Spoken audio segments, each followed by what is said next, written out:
I think that's such a great point, Nicole, and that is that there was an overall perception created by the knowledge, the understanding that these stand your ground laws existed. But I want to go a little bit further there because, of course, the self-defense laws themselves in Florida are quite expansive, and in fact, it was the burden of proof remained on the prosecution to show not just that this was murder, but that it was not self-defense, that because there's no duty to retreat, even in the case where it's a possibility, there was quite a higher burden of proof perhaps from the prosecution than we might expect.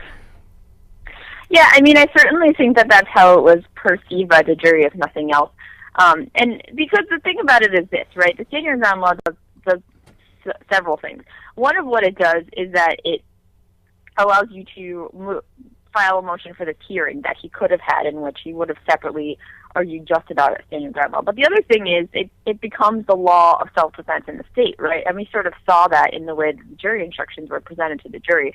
So whether or not they were talking about stand your ground specifically, what ends up being the case is that the jury has to find that, you know, they don't have to find that he made any attempts to retreat. All they have to find is that he was facing deadly force and he did what he felt he had to do in self-defense. And that is a different perception on their end, whether or not they were specifically raising that argument during the trial. And certainly I think it seems to have had a huge influence, but whether or not it did, it's certainly much more relevant than I think a lot of people had indicated it was earlier on. Now, Nicole, some people have said that the prosecution bungled this by going for murder too. But it seems to me that the manslaughter charge, if in fact the jury sort of bought the case of the prosecution, that this was a guy who was overzealous, who got himself involved in a situation that led to a person's death, then it was actually really just on the jury to acquit him on that secondary charge, and there was nothing the prosecution could have theoretically done better in terms of the actual charge itself. Yeah, I mean, I think there's been a lot of discussion about things that the prosecution could have done differently, and there seems to be some merit to that. The question specifically about the charge, I mean, I think what you're pointing out is right in the sense that, you know, yes, they did charge him with murder too, but they also charged him with manslaughter, right?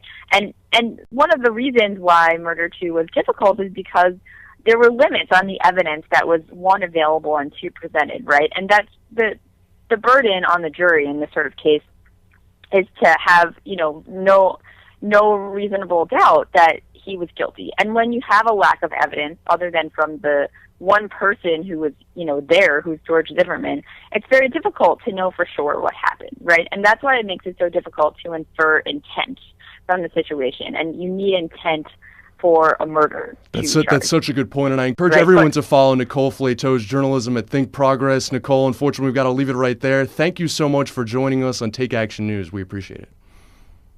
Thanks for having me.